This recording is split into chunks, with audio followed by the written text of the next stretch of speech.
Greetings, my name's Andrew Sumner. My grandfather, Pop Smythe, bought me my first comic book in Liverpool, England, when I was 3 years old, and I spent the next 50 years hurtling around the pop culture kaleidoscope, first as a fan, and then as a journalist, editor, publisher and presenter. Along the way, I met a bunch of interesting people who will be joining me here, creators, performers, professionals and public servants. We live in divisive, fractured times, but art and popular culture connect people from all viewpoints and from all walks of life. I'm often struck by the passions people enjoy, that they can set aside their differences for and agree on whatever those passions are, whether I share them or not. And that spark, that moment of instinctive, connective agreement, that's what I call a hard agree. When I was in the States on the various tours for those books, I'm pretty good mates with Bob Wayne. We used to work together a lot on that stuff. And he introduced me to you.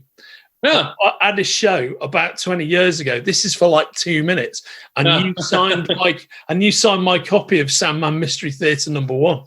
Oh, right on. Uh-huh. Where was that? What show? Do you know? I am trying. Do you know what, mate? It's a long time ago, and I'm trying to remember. I'm absolutely trying to remember, and I've got it, and I've got the book, and I looked at it before, and you signed it. I can't remember what the show is. I've got no idea. It could have been San Diego. It could have been New York. It could have been one of the Midwest shows, and I just cannot remember, mate. Mm-hmm. Oh well.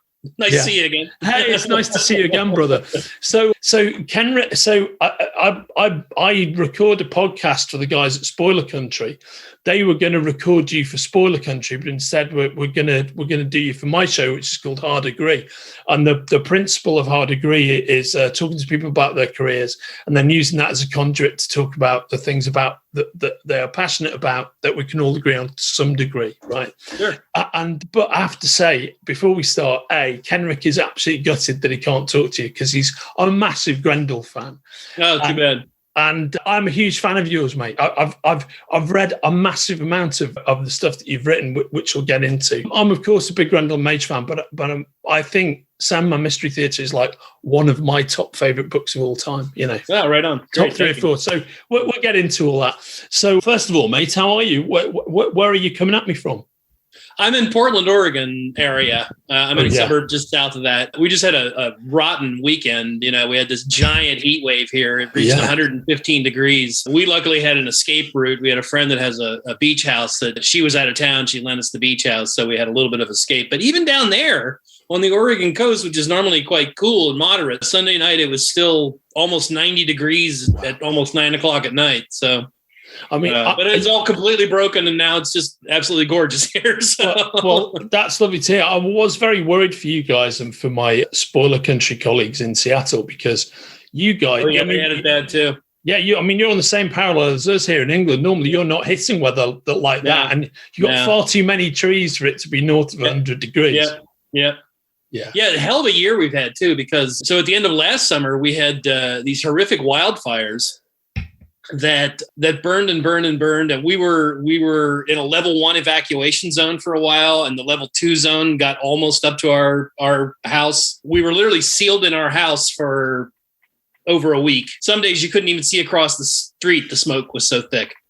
It was just terrible. And then just this winter we had this like freakish ice storm that came, and I live on the edge of a woods, and so everything got coated in ice, and then the power went out for almost a week, and it was 30 degrees outside, 30 degrees Fahrenheit outside.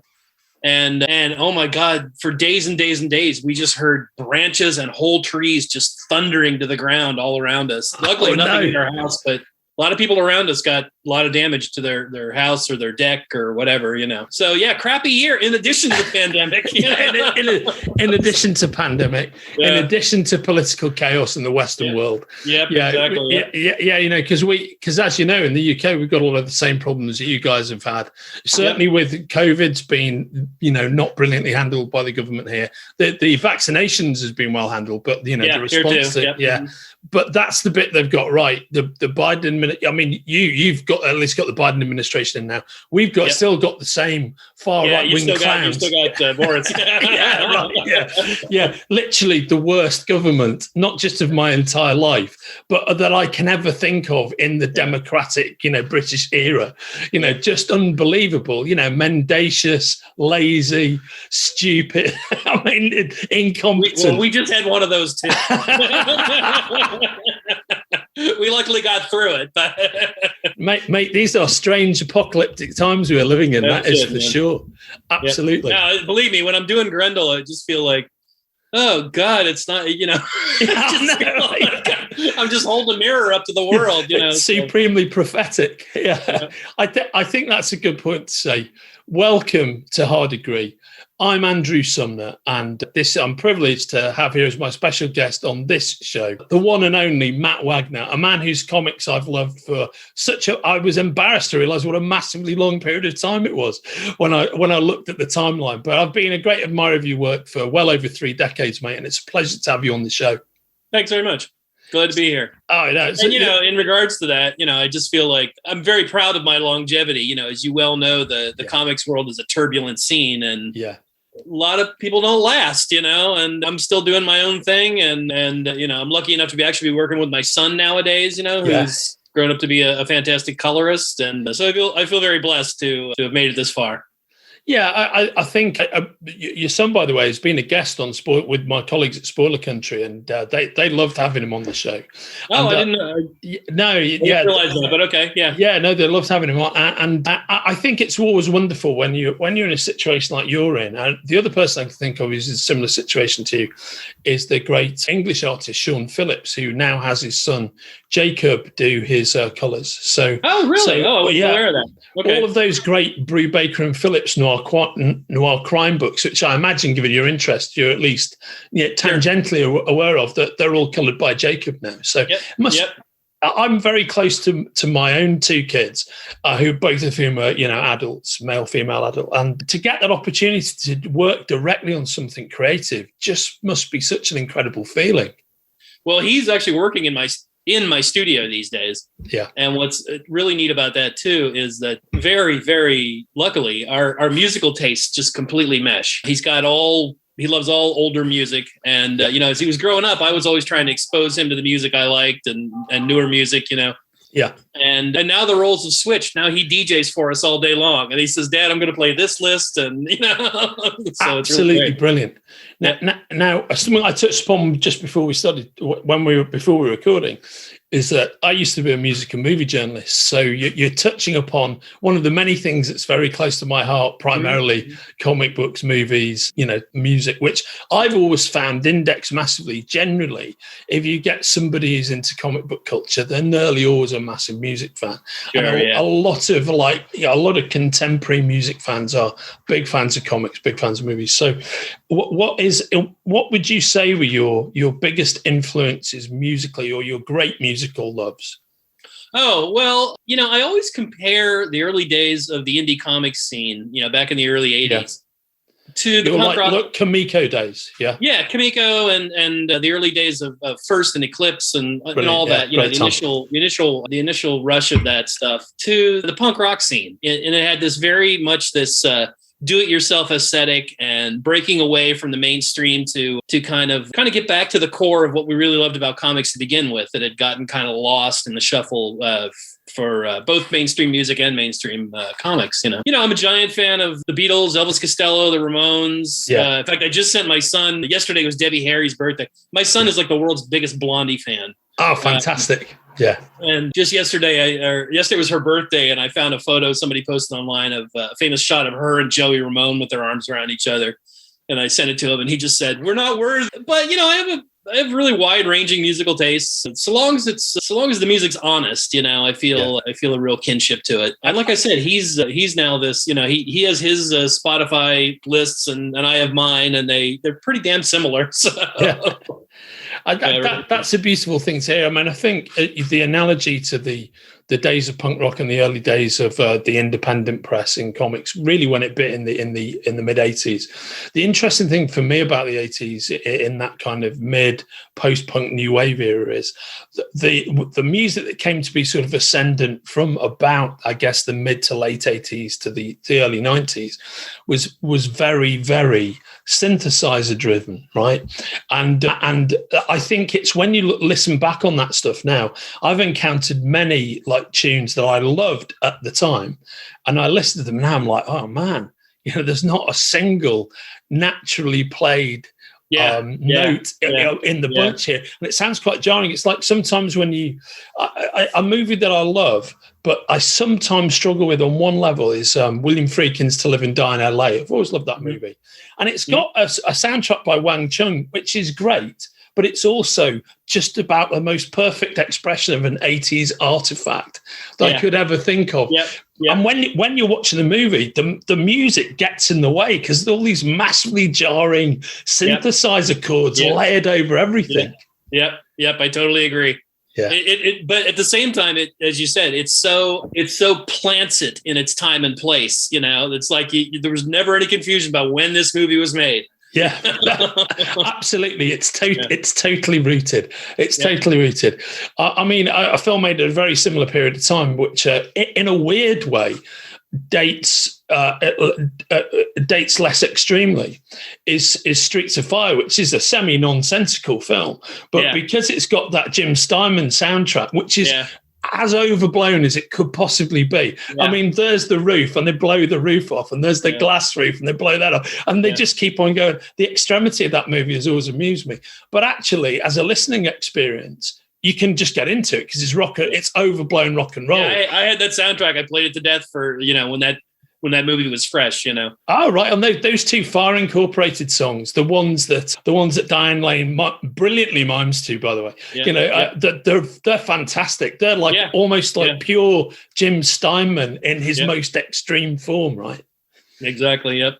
So Matt, we've touched upon that period of time in the early 80s where you first blazed onto the scene. Hey, before we go ahead here, let me just tell you a fun little anecdote that illustrates what I meant there about the punk rock thing. Because part of it was the slapdash nature of everything. Nowadays everything's so, when we're producing a new book, especially now that the bookstore market is involved, you have to plan so far in advance. You have to do a cover 10 months before the book's even going to come out, something like that. But back in those days, it was just like a band would get together and they'd put on a show that weekend, And so I always tell people the story of when I was finishing up the very last issue of Mage.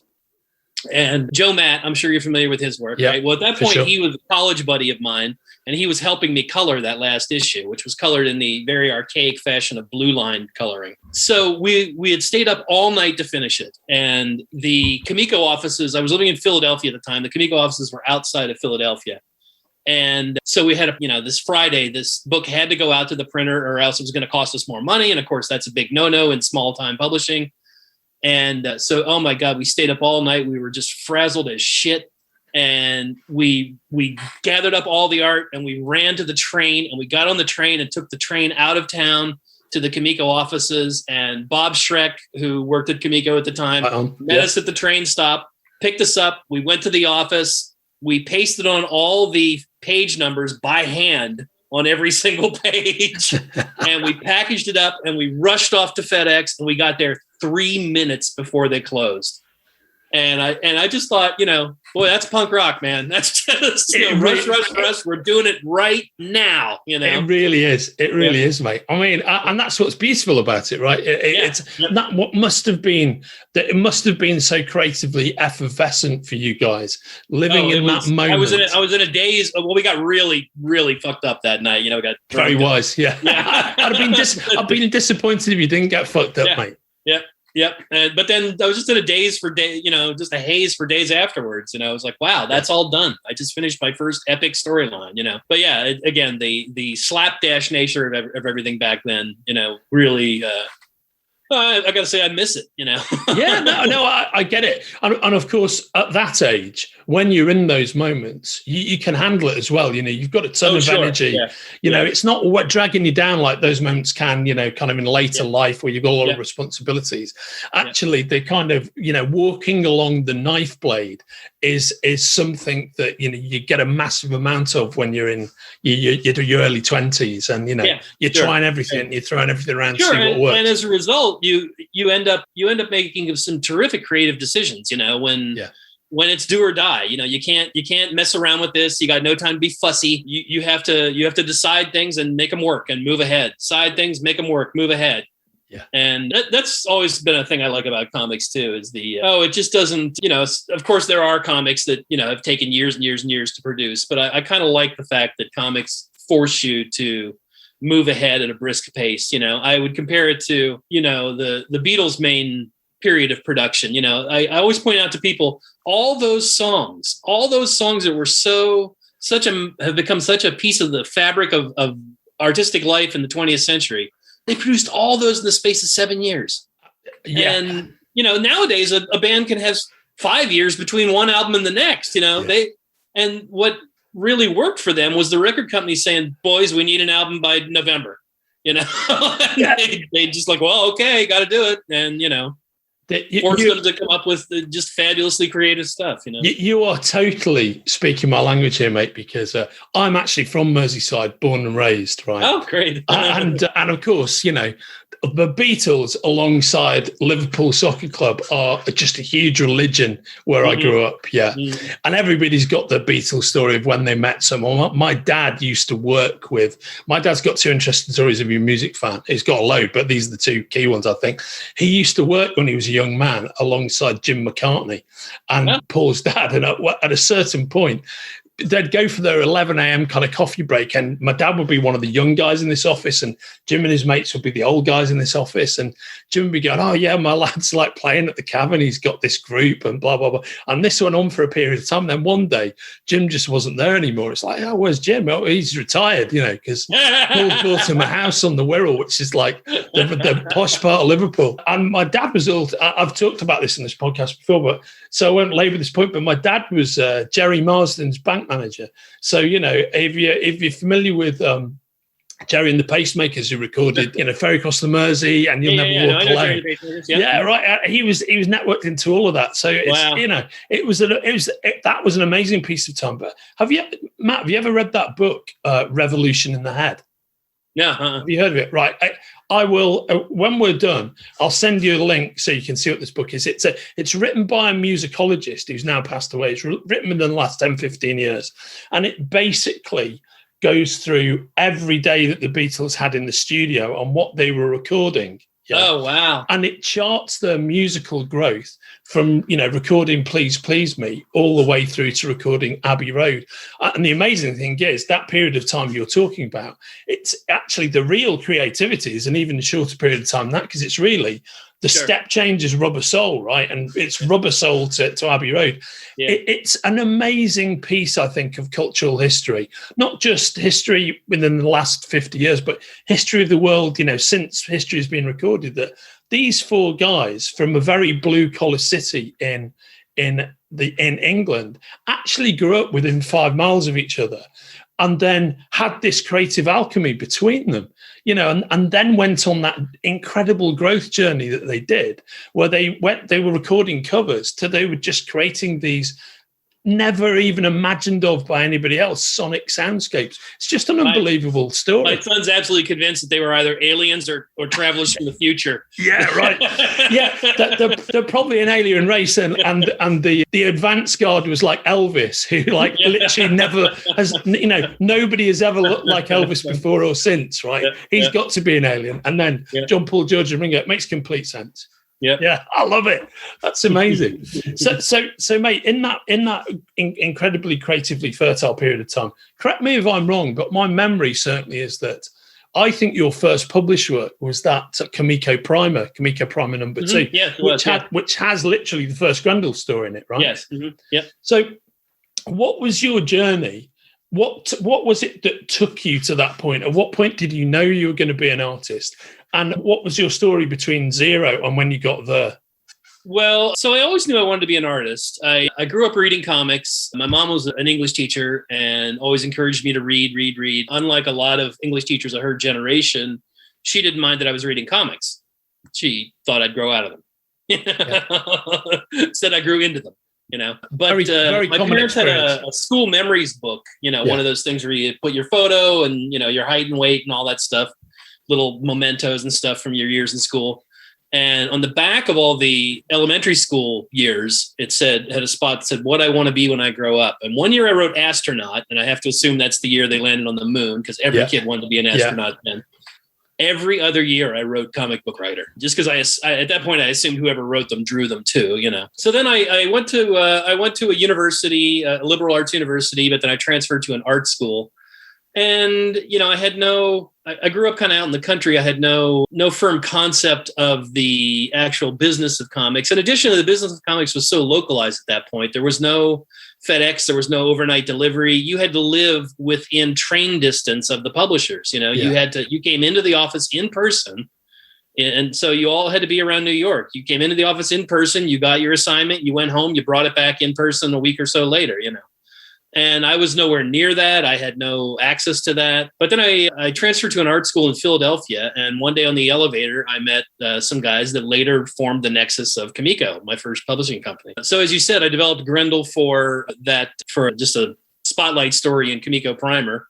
And at the time, what I was trying to do was there weren't many anti-heroes in comics at that day. Marvel had tried to do occasionally a book called Superhero or Supervillain Team Up, but never really sold very well. But, I always point to specifically the work of Michael Moorcock had a big effect on me. The Elric saga, it was the first stories I'd read that had this very compelling, but truthfully kind of evil and unlikable main character. Right on. Yeah. And so I think that had a big effect on my development of Hunter Rose, Yeah. Mate, just to interject, that's so interesting, because I was going to ask you that, because Mike Moorcock is a friend of mine, and when you check out the hard degree strand, you'll see that one of the things that we do is Mike and I have a regular sub-series within hard degree called Michael Moorcock's Multiverse, which is him and me just talking about his life experiences. And you'll know if you've ever spent any time with him, his life experiences are nuts. He's just got like so many amazing stories, and so it's just a kind of venue for him to lay those stories down. Oh yeah, I'll have to check that out, because I'd be totally interested in that. That sounds great. And that I'd often wondered about that confluence between Elric and between Grendel, and to hear you say it, I don't need to ask you that question now, but that's totally fascinating. It was a combination of that narrative, but also just the sheer act of growing up. Of course, like any young kid, I believed in heroes and I loved stories of heroes. But then as you get older, you realize that that's kind of a fantasy, that the good guys usually don't win. Yeah. And so these other sort of tales that had this cynicism to them really started to appeal to me, Additionally, I was influenced. I had learned about the Italian character Diabolique. And love Diabolique, yeah. Yeah, there's another one called Criminal, and they were these, the Hunter Rose version of Grendel definitely owes a debt to them. They were these kind of gentleman thieves that had their own twisted codes of honor. So then could I ask at that junction, Matt? Actually, what do you think of the movie? The Diabolique Mario movie. Bava one? Yeah. Yeah, it's great. Yeah. Oh, yeah. I love it. And it's, again, surely up until recent times, for decades, I think that was the purest expression of a comic book being placed on the screen. Absolutely, yeah, yeah. And just like we were talking about there with the Streets of Fire, a movie utterly rooted in its time and place, Yes, It is definitely the 60s, Oh, 1000%, yes, yeah. Yeah. So then the guys that started Comico, we were each going to do our own book. And we started out and they were all black and white, and this was before the big black and white boom, so they weren't selling that well because nobody wanted black and white. Hard to tell that like 5 years later, everybody would want black and white, So I started Grendel, and again, those titles didn't seem to go much of anywhere. But then Comico made the decision to move into color publishing. Yeah. And they had a book lined up, Evangeline, that was written by Chuck Dixon. Yeah. And in those days specifically, they did something called gang printing, which meant that the printing presses are so wide that you can fit enough paper to print 2 books at once. So it's cheaper to do 2 books at once. So they offered me the chance to develop a color book, and that turned out to be Mage. Yeah. So I started Mage, and that's where I really started to figure things out. You can see me growing and becoming a better artist and better writer with every single issue. And it was around that time, I had just abandoned the Grendel storyline. It was about that time that I started hearing back from other readers saying, hey, what about that other book you did, Grendel? Whatever happened with that, you just stopped. So that's when I reworked Grendel to be the backup feature in Mage, and that ultimately became the first Grendel graphic novel, Devil by the Deed. So from there, everything took off. At this point, I guess we're talking around about sort of 85, 86. 85, 86. Yeah, right on. Yeah. So as I was wrapping up Mage, Kimiko approached me and said, look, we'd like to do Grendel as a monthly book. And I said, well, that's going to be kind of hard. I just killed the guy. Yeah. So I struck upon this idea to do this generational sort of approach to the character, have the central character become different characters, different people become Grendel. Inspired kind of by the approach of the old Phantom comic strip by Lee Falk. Brilliant. And of course, you have got a massive pedigree, because the Phantom to me has always been kind of pulp adjacent, and you have a massive pedigree in the pulp aesthetic, which we'll talk about in a bit. Yeah. But at the same time, I wanted to try and change things up. It was a very young stage of my career. And when I finished Mage, at that point, the industry awards were called the Kirby's, not the Eisners. Yeah. And I got a bunch of Kirby nominations, and I was getting a lot of accolades, and a lot of people pat me on the back and such. And I'm grateful in the fact that I was smart enough to be suspicious of that at that young age, and I realized, I can't have everything figured out yet. This is bullshit. I'm just starting out. I got to stretch my wings and fly, So the only stuff I had ever done was to write and draw for myself. So I decided, hey, let me try to write for other artists. I just finished this two long epics, in fact, simultaneously. So let me take a break from that for a little while. Let me step back. Let me write for other artists. So that's when we started the whole thing of having other artists draw Grendel that I would write. Yeah. And the other kind of aesthetic motif I brought to the book was that the only way I could see to make an ongoing series interesting for myself, and my approach has always been that my stories have to be interesting to me before they're interesting to my readers. And the only way I could do that was to do it as a continuing series of miniseries, have it keep reinventing itself over and over again, have it change not only in narrative tone and narrative style, but also in visual tone and visual style. And so the plan from the very beginning was to keep having different people become Grendel, and to keep having new artists come in that would really shake things up and change the style. And we kept that going for many, many years, And yeah, absolutely. I see that. And that's surely one of the secrets to the book's longevity, I think, is it's encoded in what the book is, that you can just keep it rolling like that. Yeah, very much. And, I will give some credit to Bernie Miro, who was the artist on the third arc of the book. We were probably sitting around getting high one day, and he said to me, hey, could Grendel ever, and he was speaking of Grendel as a demonic force, which of course in the book, I try to never fully define whether that's true.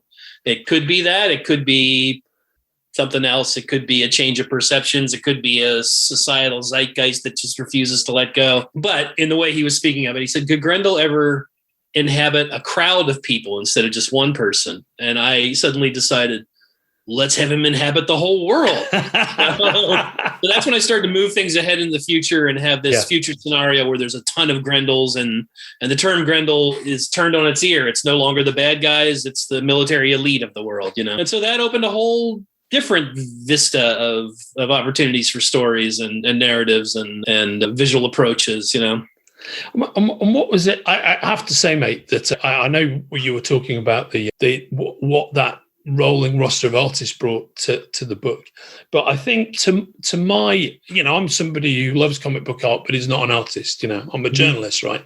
But from my perspective, what I think's always been wonderful about your artwork is it always felt fully formed to me. Probably didn't to you, because you're living within your own talent, your own life. But to me, I think one of the elements to your great longevity is that your artwork's been very consistent over the years, and is I think the artwork you deliver now is still in great shape.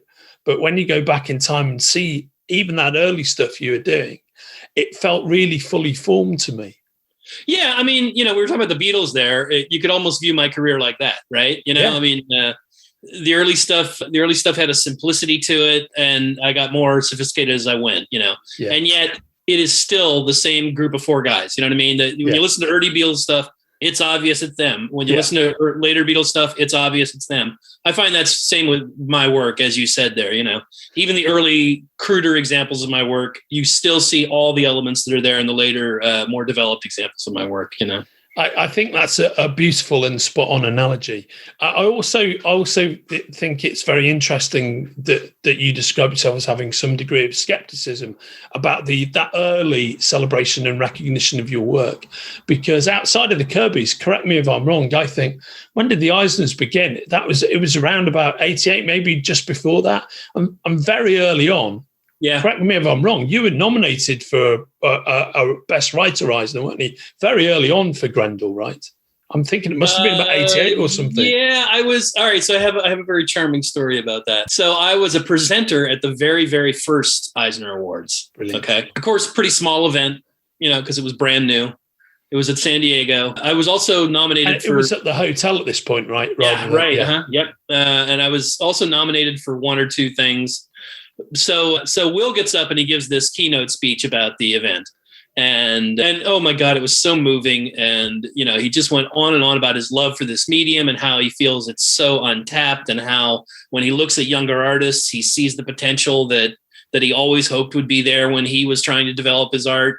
And if by just lending his name to this event, it helped further this art form to become more mature and more ubiquitous and more successful. He was very honored to, not a dry eye in the house, man. And you get to the end of the speech, he's like, I want to go home and draw comics.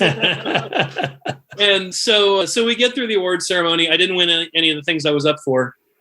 And we do some photos of all the presenters, of which there were like a dozen of us at that point, with Will and the administrators of the awards and everything. So my wife and I go back to our hotel, and we get in the elevator, and it just so happens to be the same hotel that Will and his wife Anne are staying at, and they get on the elevator at the same time, right?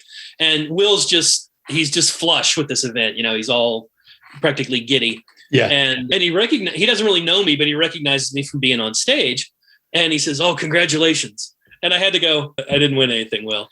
And he leans over and gives me this grandfatherly squeeze on my shoulder, and he goes, "Yes, you did." I almost broke into tears, man. That's such a brilliant story, man. How wonderful. Yeah, that was truly great. But then, then from there, I've just always tried to, I just realized, unlike a lot of my colleagues of my similar age, I didn't start out like Miller and Mignola and all those guys. I didn't start out working for the big two and discover indie comics. I did it the other way around. Yeah. So, I've always had this approach when I went and worked on mainstream comics that it was almost like me doing cover songs of stuff that, really inspired me when I was young. I knew that was not going to be the crux of my career. The crux of my career was going to be my own stuff. But I always had fun playing with the big boys' toys, Yeah, it's like guys going out and having their own bands and their own records, and then signing up for Ringo Starr's All-Star Band and going on tour with the All-Star Band with Ringo, and then coming back, doing their own stuff again, going back on tour with Ringo. It's that kind of thing, right? And I that's so interesting. I'd never thought about it from the perspective that you said, that you began with indies and then took your talents into other areas. But I think that's one of that, stamping your ownership on your work in the way you did really early on, I think psychologically must be a great place to be in, given the issues many people have had working for the majors and creating stuff out the gate with the majors. Not doing that, I think, must have been a pretty healthy thing.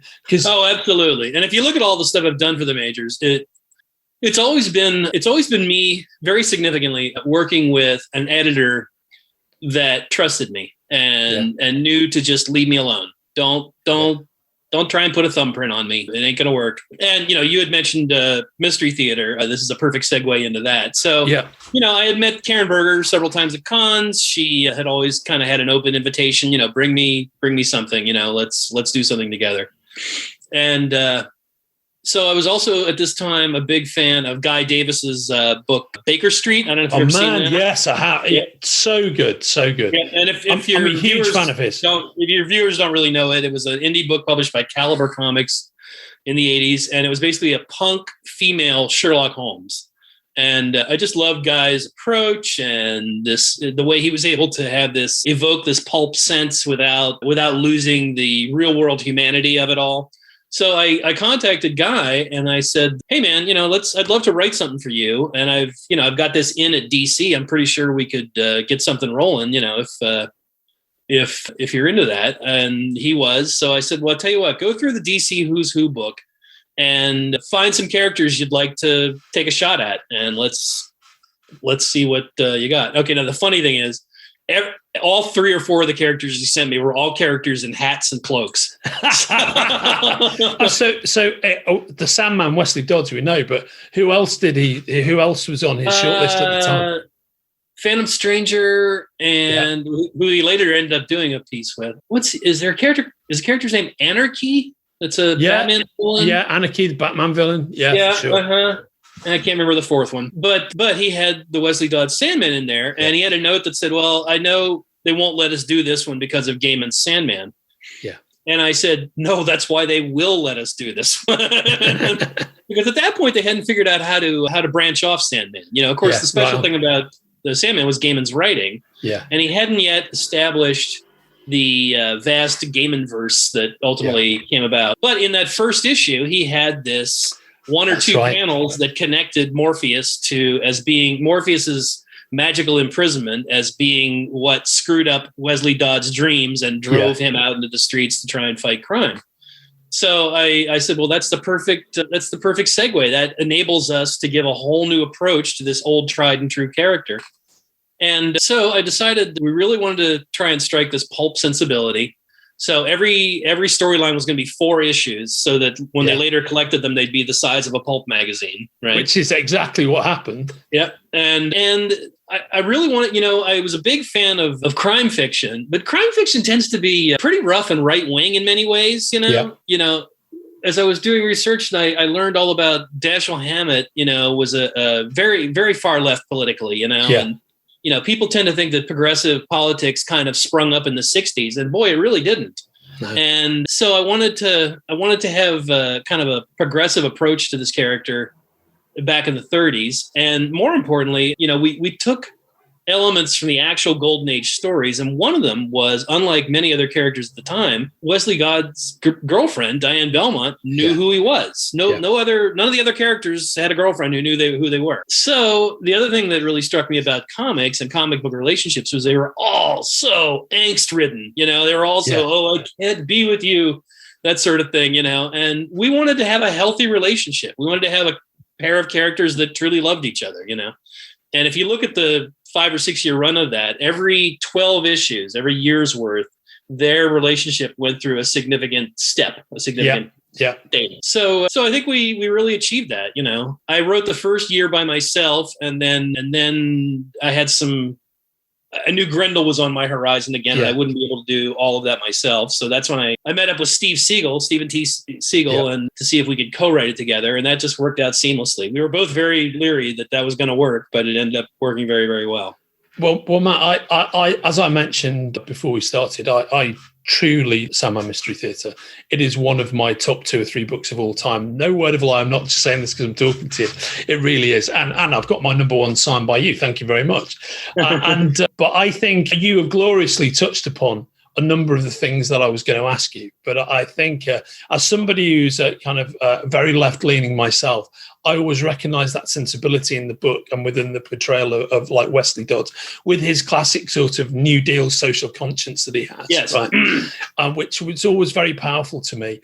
But I think one of the great successes of the book is absolutely Diane and Wesley's relationship, which grows and evolves like a real relationship does. Yep. And it is one of the few examples of a kind of 7-year arc in comics of a believable real world relationship on the page. And I think it's been done very few times since. One of the neat things I liked about that was at one point we did, because running concurrently with Sandman Mystery Theatre and equally popular was, of course, James Robinson's seminal run on Starman. Right? Oh man, I'm so glad you're saying this because I love this. What you're about to talk about is an aspect that I love. So James and I are old friends. In fact, I met him when I was in the UK at a convention one time. And of course, he wrote the first Grendel Tales story arc for me. But so we decided to kind of do a crossover. And in Sandman Mystery Theater, we had the origin of the Mist, who was the Golden Age Sandman's main villain. And then he had Diane and Wesley show up in the contemporary setting in his Starman. Yeah. What I really loved about that was they were still together. Yeah. You know, and B, she had gone on to become a famous Pulitzer Prize winning writer. So she was famous and he was still in the shadows, you know. I think that was such a lovely confluence between the two of you. And I love Starman as well. Starman is also one of my top 3 books. And I think just the way you gave Wesley Dodds a complete life and Diane Belmont a complete life, very few people have been able to do that. You know, in the comic book world, I've been able to, show somebody's arc all the way through, beginning, middle, and end. And that's what you guys managed to do. Let me point out there again, the reason is, and I give props here to Karen Berger, she left us alone. Yeah. She didn't try and meddle in things, She acted as a conduit to our creativity, not a steermaster, And I think you had some very interesting cover treatments on Sandman Mystery Theatre because you flipped the way you did the covers pretty much every 4 issues with those new arcs. You took a new design approach. Is that something that you worked out with? I guess it must have been Richard Bruning at the time. It was a pair. It was a photographer named Gavin Wilson. And Richard. So Gavin would do the raw photography and then turn that over of imagery. And turn that over to Richard, and then Richard would apply a new design sense. And we really tried to mix it up with every story arc. That was, again, just kind of what I was used to with Grendel. So we tried to apply the same aesthetic there. But here, we've been talking about films and such. And if you like Mystery Theater, you might even be familiar with this. What has turned out to be one of my favorite TV series of all time. Have you ever seen or heard of Babylon Berlin? Oh, well, mate, brilliant. That's fantastic. You've made that reference. Yeah, I mean, any fan of Sandman Mystery Theater should be watching Babylon Berlin. Yeah. And there again, if your viewers don't know it, it's a German TV series. It is co-created and mainly directed by Tom Tykwer, who did Run Lola Run. And just like Sandman Mystery Theater, it's set in Berlin in the Weimar Republic in the 1929. And it embraces so many pulp motifs and scenarios, and yet it keeps it all firmly rooted in the reality, in the emotional reality and historical realities of the day. And it has 2 main characters who are just terrifically heroic and charismatic and likable. And there's just all sorts of pulp motifs that I just can't rave enough about. It's fantastic. Yeah, I think I actually haven't met. You're the first other person I've met who has actually watched that show. Yeah. So it's a great thing to be evangelical about. Something I should mention, I guess, is pulp and noir is a massive interest of mine. And one of the things I do on the side in my day job at Titan is I edit the Mike Hammer books that are written by Max Allan Collins. So Max is and Hammer's not really noir. It's more kind of. It's actually more kind of 1950s Cold War phantasmagoric fever dreams. They don't read like normal books. It's just this stream of high energy emotion, homicidal emotion from Hammer. Right? He's not even a detective in the real sense of the word. He just blunders through things, beating the shit out of people and shooting people in the face and whatnot. But everything around this topic is something that fascinates me, and it's part of my love for what you did. But I think what I love, given the fact that your pulp chops are so obvious, is that I think you really transcend the original tales, which you no doubt love. I love them as well. But there's a psychological complexity in Sandman Mystery Theatre, which the original pulp writers are just not allowed to get even close to, right? Or didn't have the time for either. Yeah, right on. Yeah. There again. I mean, crank out a novel in a week, I mean, that was their, I mean, what was Gibson doing is 2 shadow novels a month. I mean, right. Unbelievably prolific. Yeah. The other thing I really liked, and I think you were really fortuitous in working with Guy, who, if I recall, in the early days of the book, didn't illustrate every arc. You had some other artists come in. That was a holdover from Grendel. We were trying to mix it up and take a different approach with each one. Eventually it became like, oh yeah, but Guy's the best. But Guy's easily the best. And what I love about Guy's Wesley Dodds, and in fact his Diane Belmont is they are regular, unathletic people. He looked normal. And it's one of the absolute few examples I can think of where he's portrayed as a guy who's fit and resourceful, but he's got no muscle tone. He's not a gym rat. Exactly. And the fact that he's a regular guy kind of accentuates how driven he is to go and do what he does and put himself in harm's way. When he's probably more of an academic, the way you portray him, than anything else. A guy who sits around, wants to sit and ponder the world rather than really get involved with it, but he can't help himself. I think that's such a fantastic element to the book. Yeah, and another thing that we farmed out of the original Golden Age stories is that bit where when he goes out as Sandman, he tucks this little effigy of himself into bed and says, "Good night, Mr. Wesley Dodds." That's in the very first Golden Age story. Yeah. And I just thought, holy shit, that's weird. And, I was like, oh, gotta use that. That's really great, But then eventually I got to deal with a lot of other pulp stuff when I did stuff for Dynamite. Dynamite had the license on a whole lot of pulp characters. I originally started working with, they had done a reboot of the Lone Ranger, which I thought was a real clever kind of approach. It really the made John Cassidy version. Yeah. He did the covers.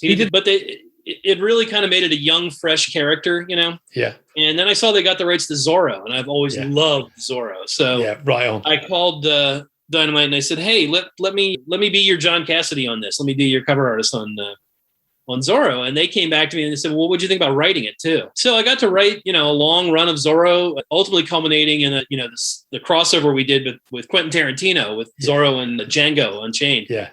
And that must have been a real treat doing that, mate. that was a fever dream too, believe me. That was they approached me and they said, "Hey, because Nick Barucci, who owns Dynamite, is buddies with Reggie Hudlin, who was the producer on Django." I said, "We're trying to do a Django Zorro crossover. Would you be interested in co-writing that with Quentin?" And I was like, well, that's would you be interested? That's never going to happen, but okay, sure, And I totally forgot about it. And about, I don't know, a month and a half later, they called me and said, "We sent Quentin all your Zorro stuff. He loves it. He wants you to come down to his house next weekend." And I was like, okay. And I kept telling my wife, this is going to fall apart at any minute. But nope, it all came together. I went down. I spent 2 days with him at his place, and we watched. He has this giant screening room, and he loves to watch movies with people when he first starts working with them to kind of get in the same headspace. So we watched movies for 2 days, and then in between movies, we'd go out to his deck, and we just sat there and cobbled together the idea for the story, But then I did the year one of the Green Hornet. Yeah, right on. And then I also did when they got the rights to the Spirit for the 75th anniversary. I did a long run on the Spirit called The Spirit Returns. Which I love that run on the Spirit. And you're almost going, I would say the two people who've done the Spirit since Eisner that I've really responded to was yourself and Darwin. Those two runs are really enjoy. I think you guys really have understood the character in a way that other people I can think of, some of whom made a very expensive movie about the character, just clearly didn't get it at all. From the first frame, you're like, man, you really don't understand what this character is. But you guys have really nailed it. And that must have been such beautiful symmetry. One thing I decided with the Spirit was to go with a long form story. I was going to do 12 issues, and I decided to make it a 12-issue story because, all of Eisner's stuff was all 8 pages. So he had already, I wasn't going to get any better with a short form. You know what I mean? So why would I try and do the same thing he had done? So by deciding to make it this long running story, and, you were talking there about the getting it right, the fellow who ended up drawing that, Dan Scotty, was a young artist who I'd known for a while. He was a friend of my son's too. And we had a bunch of people try out, and it was all just too mainstream. It was too, too many lines. He looked too heroic, it was just missing that vital, fluid cartooniness, that needed to be slight goofiness almost that the Spirit has. And Dan really nailed that. So we were very happy to get him. But then for me, the absolute pinnacle of my pulp stuff was when I finally got my hands on the Shadow. Yeah, and I was supremely excited when you got that assignment. I was supremely excited. You know? That was the end of my bucket list so far as characters I wanted to play with. You know, I take it you must have been so pleased with how the Shadow Year One turned out, because from my perspective, I was a big fan of this stuff, and somebody who gets into conversations with other, you know, Shadow fans on either side of the Atlantic. Don't know if you've ever met this guy, but a good mate of mine is a guy called Ed Cato, he's a professor at Ithaca College, and he does a lot of. I tell you what, he's the guy who owns Captain Action these days. That's one of the. And he is a huge Shadow fan as well, and we both love your Shadow Year One, and I think you tick the box of pleasing just about everybody, which is difficult to do. Well, that's okay. So that's what I had to do. You know, my approach was, well, I can't make it just Gibson's version, because that's Gibson's version. Yeah. And you know, as hardcore as the pulp enthusiasts are, you know, I had to face the fact that most people know the radio version of the Shadow. You know, and almost all of my younger readership on that book would know him from the Alec Baldwin movie. Yeah. So I had to kind of take parts of all those and put them all in a distillery and come out with my version of it, you know, my private brew. And so, you know, he's generally Gibson's character, but he's got, you know, some vestiges of clairvoyant powers. You know, he's not like you can whip that stuff around real easy, obviously, you know. Additionally, you know, he and Margot are a couple. You know, I always maintain that when the old intro, you know, to the radio series, when they would say, you know, the only, you know, and his constant friend and companion, lovely Margot Lane, is the only one to know who the voice of the invisible shadow belongs. Well, believe me, 1930s characters, when they said she's his constant friend and companion, they know what that meant. Right on. Absolutely. It's so true. When you listen, particularly to the first season of the first summer season, and it's Wells and Agnes Moorehead, they sound like a couple. You know, they sound like because they call each other darling all the time. That's right, and they're all over that subtext. It's right there the whole time. Yeah, for sure. And you know, and from the Baldwin movie, I really liked the fact that after World War I, where he was this, you know, enormous flying ace and this super spy, that he became part of the lost generation. He got morally waylaid for a while, you know, and that you know, the Tibetan mystics taught him how to harness his shadow in the cause of justice. That's terrific stuff. It is. I had to use that. I think you're absolutely right. I think it was David Kapp who came up with that, right? Or however you pronounce his name. I think he was the screenwriter of the movie. And it's the fact that he succumbs to the darkness after the whole kind of Phantom Eagle era of his life.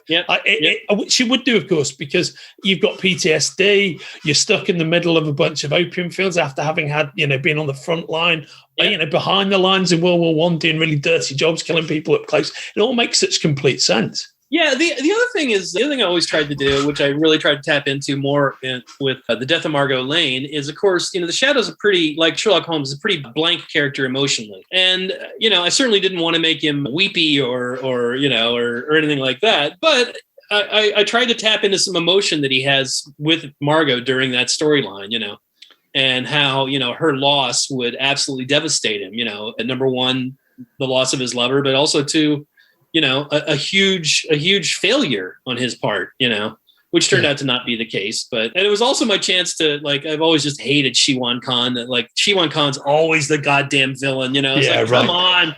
Yeah. So I made it Shiwan Khan's daughter. And then Dynamite approached me to do the Grendel Shadow crossover. Oh man. And you know, let's backtrack a little bit to when I did the Batman Grendel crossover. You know, that was a huge thing in its day, because that was the first team up between one of DC's flagship characters and an independently owned character. And following both of those, you know, we did one with Hunter Rose and one with Grendel Prime a few years later. Following both those series, I got approached to do a lot of Grendel crossovers. Believe me, everybody that had their moment in the sun with an indie character came to me and wanted to do a crossover. And my thought at the time was like, well, after Batman, where do you go? You know, I can't top that, you know. But the one character that's kind of even dearer to my heart than Batman is the Shadow. So when that came up, I was like, well, yeah, that's the one I can do. The progenitor, the ultimate archetype. I think that's beautiful. You touched upon Batman there, and I loved Batman Grendel, but I also have really enjoyed your dips into Batman over the years. And I was wondering, of those Mad Monk, Monster Men, and Riddle Factory, what's to you is your favorite of your Batman books that you've worked on? Well, so there's also Faces, the thing I did for Faces. That was great. That was the first Batman thing I did. You did Trinity as well, of course. And I did Trinity. Yeah, I don't know. They're all, I like those. I like the Batman and the Monster Man and Batman and the Mad Monk. They were originally supposed to be one storyline that DC decided to broke up into two miniseries, mainly because I love that Golden Age stuff, and those of course were two Golden Age storylines that I took and kind of rebooted for a contemporary audience. But most contemporary writers, I find, often tend to lose the heroism in Batman. They focus on the angst too much. So I liked doing this storyline that was kind of early in his career, where he still thinks he's going to win. He still thinks this is going to work. Yeah. And he's got a girlfriend, and he's looking forward to the day when he can hang it all up and be with her. And again, everything for me is trying to find the human core in all of these outlandish stories and outlandish characters. That even followed through with when my old buddy Bob Schreck moved over to Vertigo. He asked me to do a revamp of Madame Xanadu. Oh, man, I love that book. I mean, you must have done, it's about almost 30 issues of that, right, mate? Yes, we did. Yeah, a little more than 30. And at first I was like, oh, God, Bob, I don't know. I don't really have any connection to this character. Let me look around and dig up stuff. And she was a pretty vague character at that point, too. Because she'd really almost been like the... like a horror host. Like the Rod Serling character, like the Elvira almost. Yeah, yeah. And yet...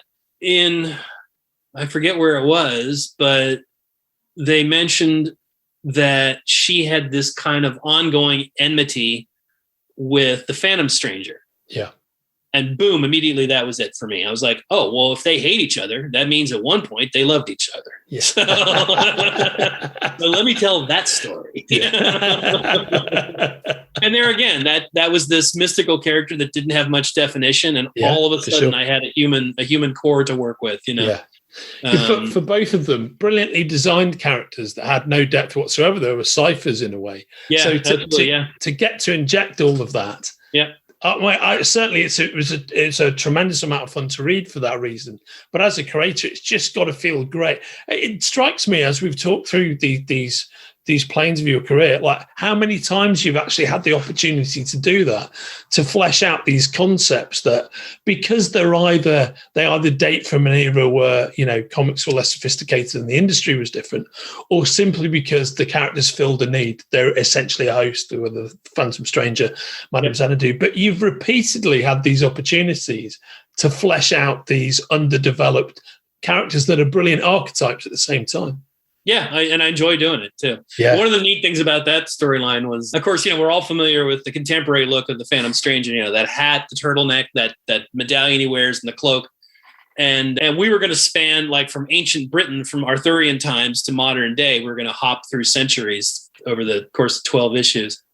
And so I sat down to do a quick redesign to provide to my artist, Amy Reeder, who, Bob Schreck insisted on hooking me up with her. And I was like, at that point, she really looked very, very manga.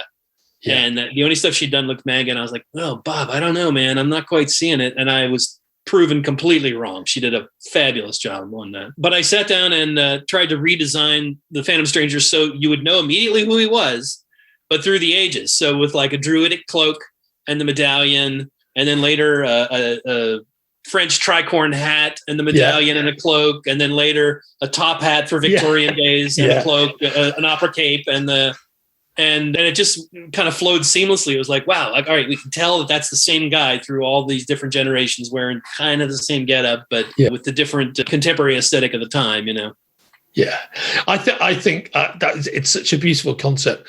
Two other of your DC books I'd like to get into, both of which I'm very fond of. One was essentially almost like a it struck me at the time like it was almost like a piece of tone establishing, which was when you started off the reboot of not reboot, but the regular non-Kirby version of the Demon. Right, because you did those first 4 issues, as I recall. And in my mind, I think that Garth Ennis came on almost straight away after that, but maybe there was a period in between. There was a brief period afterwards. So I will say, I got to give credit where credit's due here. Etrigan had appeared in Swamp Thing, and it was Alan Moore who gave him the rhyming. Speaking in rhyming motif, which I just thought was brilliant and creepy as shit. Yeah, and so the way that happened was I was at a convention in Atlanta, and this is in the days when conventions were so small that they took all the guests out to dinner at once, right? And I happened to get seated next to Dick Giordano. Yeah, and the great Dick Giordano. Wow, yeah, man, what great guy. And so we proceeded to get drunk together, and he said, "Bring me a concept, bring me a pitch on a character." And so I brought him a pitch for a new Batgirl. And this was in the days when Geraldine Ferraro was Walter Mondale's running mate in the United States for vice president. So I had Barbara Gordon running for vice president. And brilliant. There's a murder on the campaign trail, and she can't be Batgirl herself, so she gets a new gal to be Batgirl.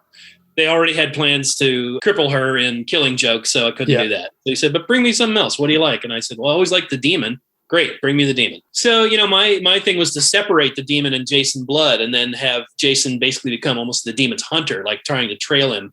Yeah. I never got to go that far, and they immediately kind of put them back together in, what was it? Cosmic Odyssey, a thing that Jim Starlin. Oh, yes, yeah, right. So I never got to do much of anything more with it. But I mean, that was such a nice concept, I think. Yeah. The idea of him tracking down himself. And another book that you did kind of in that era at DC that I really loved, great artwork by the great John K Snyder as Dr. Mid-Nite. Oh, yeah. Mm-hmm. Yeah. Yeah, that was a fun project too, because what we wanted to do there was to make him the superhero already. So that if you go through and look at that book, once he puts on the costume and everything, he's not that different. Yeah, he's still doing the same shit. He's still this like vigilante doctor, Yeah. And that was a tough thing to, how do you do a vigilante doctor, So that was a tough, he doesn't go around punching people, That was a fun thing to come up with. And John's artwork on that is just spectacular. That was a great series. Oh, it's a wonderful book, and it still exists today as that great collected edition. It's so lovely. Matt, did you have, I meant to ask, did you have a real affinity for the Riddler? Because I know you did your Riddler book, and correct me if I'm wrong, but I'm fairly certain you did a Secret Origins for the Riddler as well at some point. Does that ring a bell? I was part of a story that Gaiman wrote, Bernie Miro penciled, I inked, and Joe Matt colored. Right, that's it. Yeah, okay, yeah. I was just the inker. I didn't have a whole lot. I've got it. Yeah, this is the rusted door of memory, mate. Yeah, I always loved the Riddler due to Frank Gorshin, because of course he wasn't that major of a character till Gorshin. Did him on screen, and really outshone the Joker. And in the TV show, he's the primary villain, actually. Yes, yeah. And he has what he has that Cesar Romero's Joker, which I love for many reasons, but what that crazy, mustached Joker doesn't have is Gorshin's Riddler has got that homicidal energy you would normally associate with the Joker. He's kind of truly unhinged and dangerous in that show. Yeah, yeah. Yeah, he's like he's going to bounce off the wall at any second. Yeah, yeah. No, I love that. So, as we approach the end of our conversation, mate, when it comes to what we've been discussing about your comics career, I'd just like to loop around and kind of end on another aspect of where you began, and to just talk about Mage briefly, which always struck me as a very personal project for you. And could you just tell me what the genesis of Mage was and where it came from? So I had kind of always been a fan of Arthurian fiction. And when I got the chance to do this color book for Kamiko, I decided to do a thing about the Return of King Arthur, And I had started a story about the Return of King Arthur previously, well before I would ever be truly capable of following through with it. I was quite a young artist, and it was terrible. It was just absolutely ordinary. It was set in a weird apocalyptic world, and there were mutants, and he fought mutants, and he left a little ring mark. Talk of the Phantom, he left a little ring mark with a dragon in their forehead. And then DC announced they were going to do Camelot 3000. Yeah, and I was like, well, there goes that idea. And besides that, Brian Boland guy draws a little bit better than I do. I think he's a genius, but I don't think he does better than you. I think that's a nice self-effacing statement. So then it came out, and it just did nothing for me because it just seemed so obvious. You know, it was just like, oh, they're all knights. They've come back to the modern world, and they're wearing armor. And I don't know anybody that wears armor, or carries around an actual sword, for fuck's sake, and King Arthur's wearing a Superman costume. He was wearing red, yellow, and blue, and so that got me to thinking, well, maybe there is another approach to this, something that's more immediate and more personal, and more down to earth, And so one day this is when I was living in Philadelphia, and I was down at the waterfront just doing some sketches, and I happened to draw myself. And I had done self-portraits before, but this one had a certain world weariness to it that other portraits I had done of myself didn't. And I drew another character that ended up being kind of the basis of mirth. And I thought, if I'm going to redo a myth, I have to personalize it. I have to make it in this world. And like I said, I didn't know anybody that wore armor.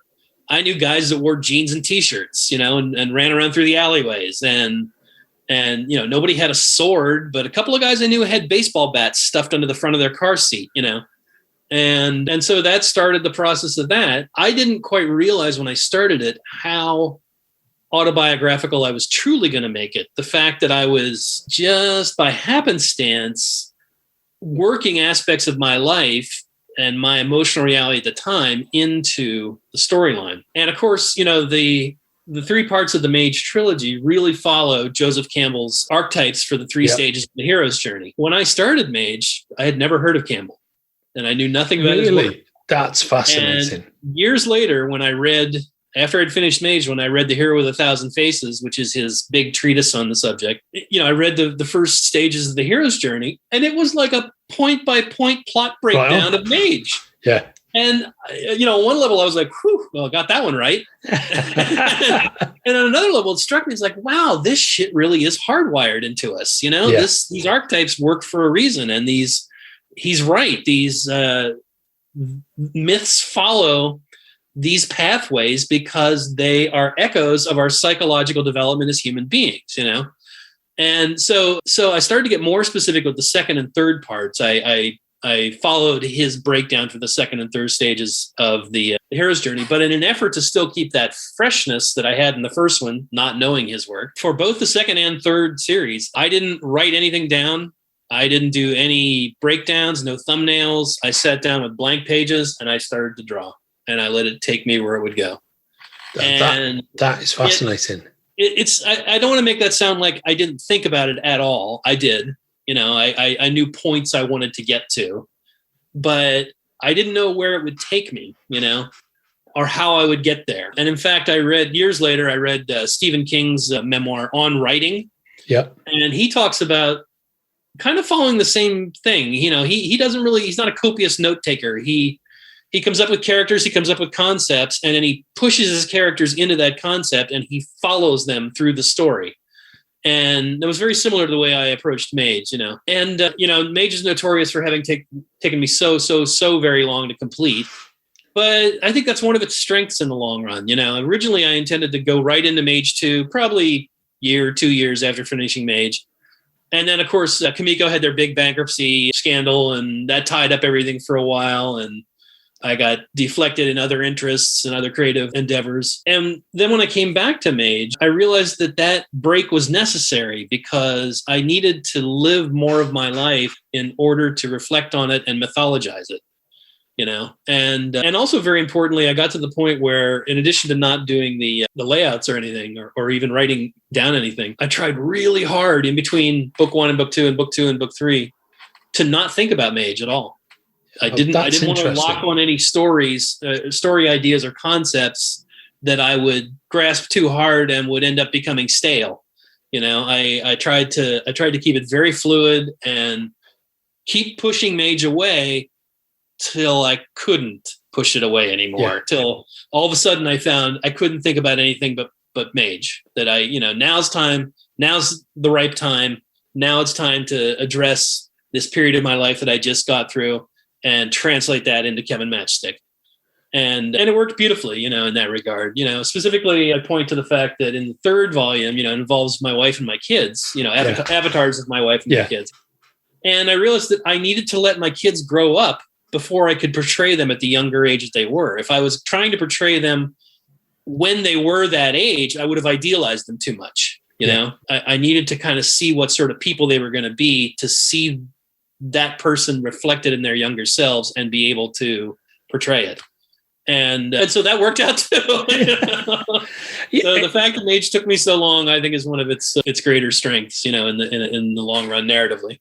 It's fascinating to hear you tell that story. Very interesting to me, because it's almost the complete opposite of how I thought you'd done it.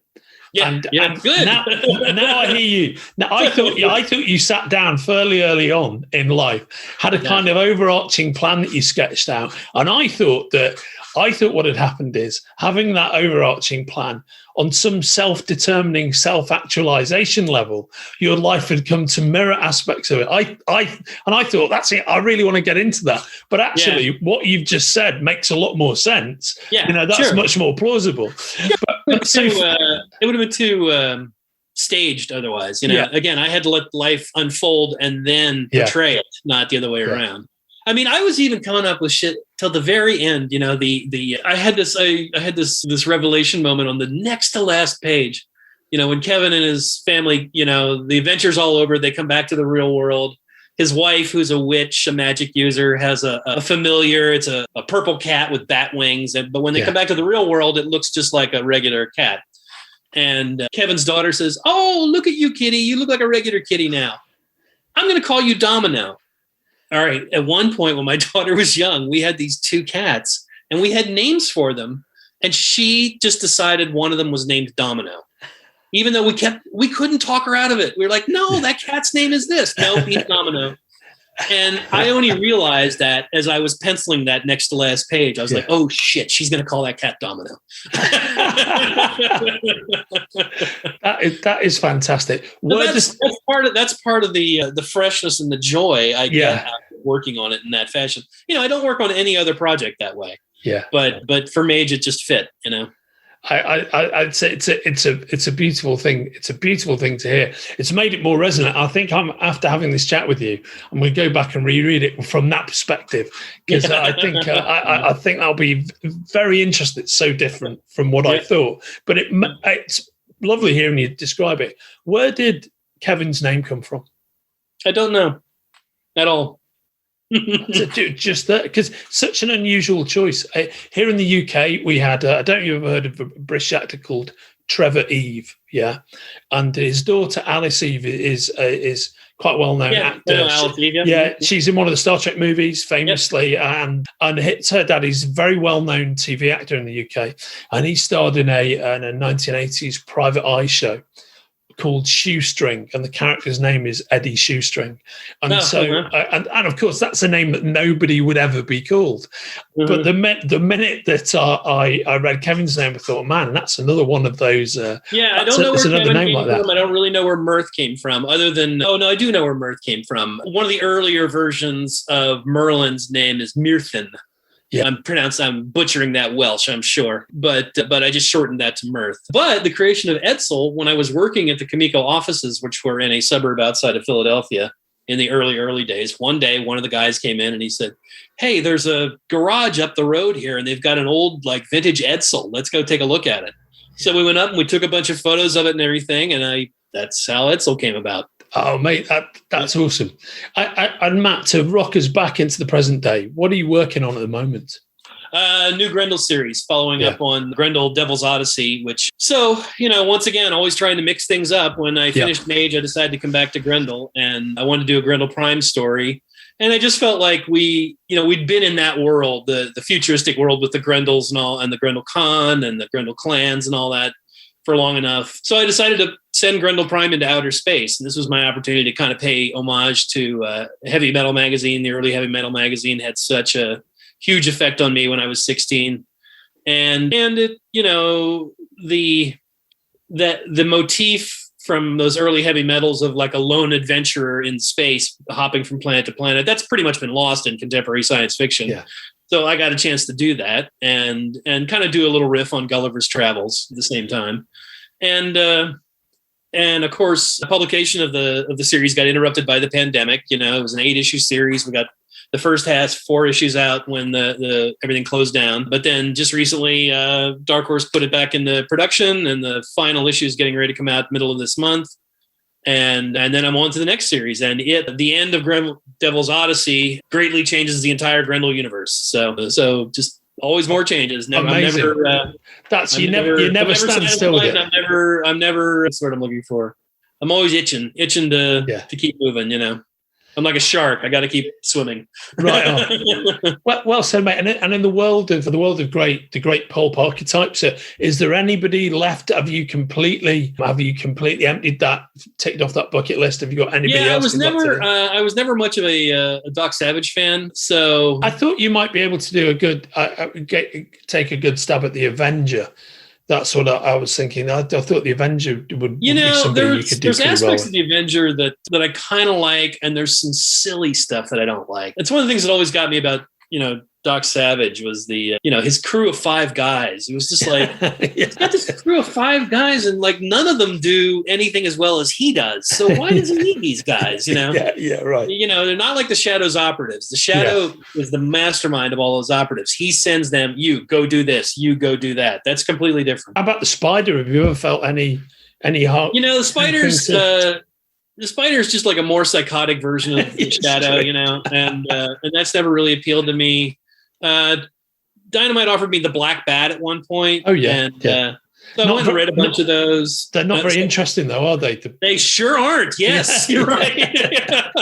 That was. I said to him, guys, these just aren't very good. I just can't really get behind it. Reading the Phantom Detective, right? It's like, man, I just it's you struggle to work your way. Yeah, through I wish I liked this better. Yeah, absolutely. Yeah. So I don't know, of course, the Shadow's just the king of the pulp characters. And now, I would definitely do more Shadow stuff. I might like to do, if anybody got the license, I might like to do a Nick and Nora Charles story. But at the same time, I kind of did that in Sandman Mystery Theatre. They had echoes of Nick and Nora for sure, So Matt, I've got something for you, which is, like I said, I used to work for Time Warner UK, and one of the companies that formed what Time Warner UK, which was a long time, was called IPC, was called the Amalgamated Press. The Amalgamated Press used to publish in the 30s, just before the advent of the war, the Thriller magazine, which used to reprint Shadow stories, but anglicized.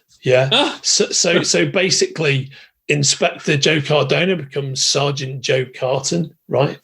And are they all set in London? Are they all? They're all set in London. Yeah, they're all set in London, and they changed the references from New York to London, and they changed some of the language. But broadly speaking, it's the same story. But interestingly, I'll send you a bunch of scans of it. You'll be fascinated. Yeah. And also, he's Lamont Cranston, but he isn't Ken Tallard. He's Lamont Cranston. They give him a whole origin, which is just told in a standalone text story of basically he's a ruined law. It's a really classic British hero adversity type background. He's a really famous lawyer who is ruined by a bunch of like fraudsters and is made to carry the can for something, and he does time in prison. He escapes, and that's how he makes his way to the other side of the world and takes on the Lamont Cranston identity. Wow. So that's completely different. That's amazing. Completely different. Yeah. And they give Burbank a first name like Richard or something. No, you dig it, mate. It's fascinating. I'll send it to you. Yeah. That sounds great. So finally, before we go, and thanks for taking me on that whistle stop tour through your career, which has given me so much pleasure over the years. Which other comics created by other parties are you particularly fond of? So I wish I had more of a chance to do more with Superman. Although I did just get a chance. This is a perfect segue for a little pitch. A little PR here. I have an 8-page story coming up in their current miniseries, Superman Red and Blue. So it's in issue number 6. And since those stories did not have to be continuity connected, I was able to make it retro. And it's my love letter to the Fleischer cartoons. Oh, what? Oh, mate, I can't wait to see that. That's fantastic. I was really, really happy with the way it turned out. And of course, it's all colored in just red and blue by Brennan. my son. Is it your artwork on that as well, mate? Yes. Yeah. I wrote phenomenal. Yeah. I'm very, very proud of it, in fact. But, my only interest in Superman, I have this theory that some people dig and some people just don't want to hear anything about, which is that these pop characters that we love so much, we were talking about being rooted in your time and place. They work best when they are placed in the era they were created in. That's why I don't like modern Shadow. I kind of liked Chaykin's first run on the Shadow, but that first 4 issues, right? But then it became obvious how it was just out of place. I always point out that the Shadow only works in a day and an age when every man on the street had a hat on. Yeah. Otherwise, you're like, who's that bozo in the hat? Why is he wearing that? Yeah, exactly. Why is he wearing the hat? Yes. And additionally, it only works in a day when cities had shadows. Yeah. I don't know the last time you were in downtown London or in New York. Yeah. Superman, I know from my parents being in that era, you didn't get your picture taken all the time. So the fact that this was Superman's only disguise, that could work. The fact that he wouldn't hang around to have his photo taken. He'd do his shit and he'd get out of there, Batman could not work in the days of TMZ and everybody has a phone in their hands, so true. A camera in there. Everybody'd be figuring out that Jeff Bezos is doing weird shit with his evenings. He's what's he doing? What's Bezos doing? That would everybody'd find that out in seconds. Yeah, right on. Facial recognition software, all that sort of stuff. It just doesn't work for these characters. That's why, on so many levels, the X-Men replaced that zeitgeist, because they are superpowered characters who want privacy, who want anonymity, and can't have it, and are forced into the spotlight against their will, usually with hatred involved, and condemnation, So I don't even be interested in doing Superman stuff that's retro, that's set back in the day, same with Sherlock Holmes, I like the Benedict Cumberbatch stuff, okay, but to me it's cool because it's referential. It's like, oh, that's clever the way they updated that. Right. But it's not its own thing. You know what I mean? It doesn't. Holmes only works in Victorian London. I feel the same with every kind of pulp culture character. So as far as other ones now, I kind of gone through my bucket list. The Shadow was like the last one on my list, and I don't know. I think I'll just be focusing on my own stuff for a while now. I got some other ideas for brand new stuff as well now that Mage is done. So. Well, I really look forward to seeing what that is. And I think your analysis of the classic archetypal heroes versus the situation that the X-Men are in is absolutely spot on. And that is indeed a big, hard agree from me, mate. And thank you so much for spending this 90 minutes rocking me through that. I really enjoyed it, man. You bet. Thanks very much, man. You've been listening to Hard Agree. This episode was edited by John Horsley and Kenrick Regan, and our theme music, Golden, was written and performed for this show by Liverpool's finest band, Denio. Hard Agree is a production of the Spoilerverse and myself, Andrew Sumner.